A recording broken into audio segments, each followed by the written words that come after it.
This segment of Delmarva Life is brought to you by Peninsula Regional Medical Center. So when we think about diabetes, kids usually are not the ones who come to mind. But recent studies show that both type 1 and type 2 diabetes is on the rise in children and teenagers. And of course, researchers are trying to nail down the exact cause. But in the meantime, it's comforting to know that there are groups here on Delmarva that can support the young people who are affected. I'd like to introduce to you this afternoon Susan Cotton-Jim. She's a certified diabetes educator and dietitian at PRMC. Thank you so much for coming in. You're welcome. Great to be here. So there really is a prevalence of diabetes in children. There is, yep. What's going on? Well, part of it is just the normal, because about 5 to 10% of the population has type 1 diabetes. But kids now, there's a group with the type 1, but we're also seeing more type 2. And that's related more to overweight in kids and inactivity. Okay. So we're seeing that type 2 number increase. Okay, clear it for me real quick, the difference between type 1 and type 2. So type 1 is when the pancreas makes little to no insulin, and so a person would require insulin by injection. Okay. We're using a pump. And that can strike early. It can affect children and youth, but we're seeing it older people too. But in general, most of type 1 diabetes does happen at a young age.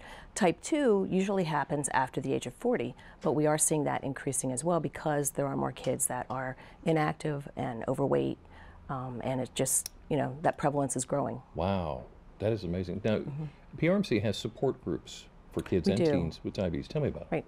So we have support groups that meet. We meet about every other month right now, and we have a topic. So generally we're going to be speaking this month, we're going to be talking about diabetes camps that are available in the summer.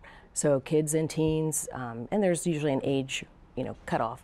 But if you want to get together with kids and everybody's going to have the same thing that you have, which is diabetes, and it is a challenge to live with diabetes. So kids need that support just like adults do too. So they can talk to each other about it? Exactly.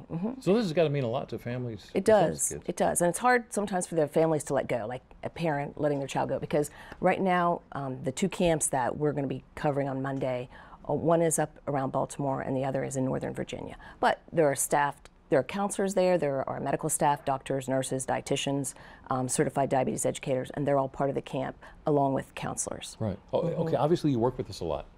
Do you find that kids tend to have management skills that they didn't even realize they had when it comes to diabetes?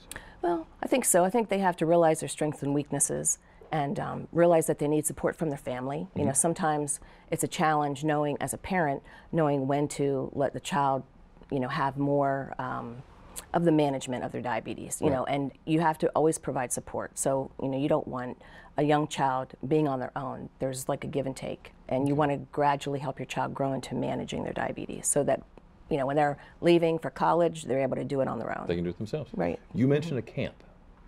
Camp Possibilities. What is Camp Possibilities? Right. Camp Possibilities. We also have Brainy Camp, so there's two different ones. Yeah. And there's actually a camp, a day camp in Cambridge out of Dorchester General too. So that's a week where if you wouldn't want your child to go away overnight, you could do that. Okay. So these camps are just usually a week during the summer.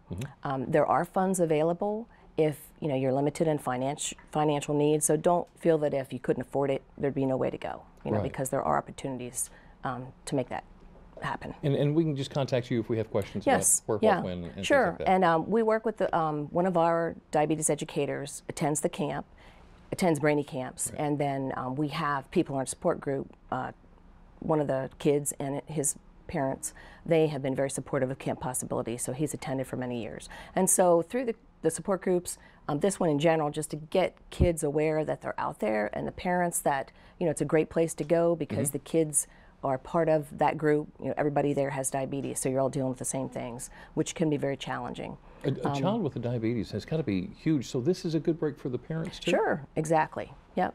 And it gives a kid a chance to be kind of on their own and recognize they're not alone, because with only 5% of the population having type 1 diabetes, you know, in a classroom, maybe one child has diabetes, maybe one child in a school. Just depends, you know, it depends on the area and, you know, how the population is set up. Good to talk to somebody just like you.